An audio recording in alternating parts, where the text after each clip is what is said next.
Welcome to the Smart Fit. It's finally summertime and the heat is here. Yes! But that also means salads are in and more appetizing than ever. Cucumbers are a simple, inexpensive, and most importantly, refreshing fruit. Yes, cucumber is a fruit used as a vegetable. I googled it. Today we're making 3 easy salads to enjoy on a hot day, and you got it. They all have cucumbers. These are all vegetarian and almost vegan. Okay, enough with the introduction. Let's do this. The first salad is the easiest, and all you need is some cucumber and fresh lime. The second one is a little combination between salad and guacamole with the lettuce, avocado, and red onion.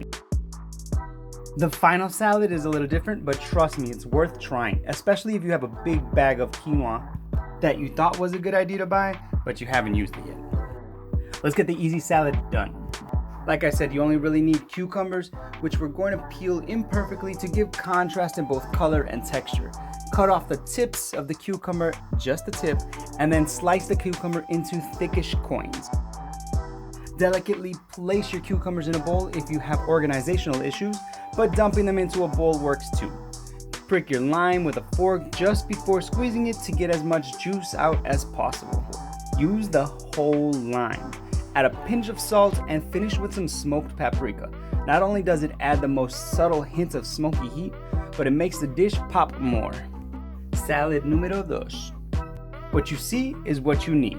In a large bowl, add 1 roughly large chopped head of romaine lettuce, which of course was washed and dried, blah blah blah.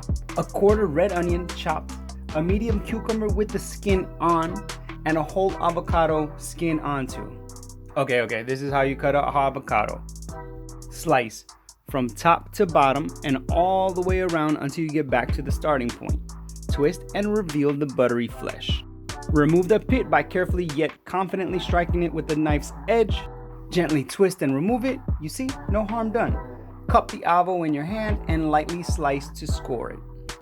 Don't be a brute and cut through the skin. The avocado meat is like butter, and as soon as you press a little, it'll spread itself open. Finally, take a spoon and scoop everything out. No messy hands, more importantly, no bloody hands. A generous pinch of salt, the juice of 1 lime, and let's go. Finally, something a little different, but surprisingly flavorful, filling, and refreshing. You could easily dump a 1/3 cup of cooked quinoa or quinoa in a bowl and top it with the other ingredients. But you know we're a little extra. Plus we eat with our eyes just as much as we do with our stomach. Anyways, season your cucumber with lime juice before placing it on top of the quinoa. Next up, some diced and rinsed red onions. Lastly, top with about a tablespoon of feta cheese, which is creamy, tangy, and salty. Carefully remove the tin, and is this a vegetarian tartare? Finish with a teaspoon of balsamic vinegar to add a hint of sweet and some more acidity to make this salad pop. And there you have 3 different recipes on how to use cucumber. The simplest, yet our favorite, cucumber with lime, just salt and Spanish paprika. Then by adding some romaine lettuce and cucumbers to some familiar guacamole ingredients, you have a very filling and tasty salad. Finally, this great combination of flavors right here, the vegetarian tartare. Dream it, learn it, do it. If you like this video, give us a thumbs up, like and subscribe, and hit the little bell to get a little reminder when we have new videos coming up.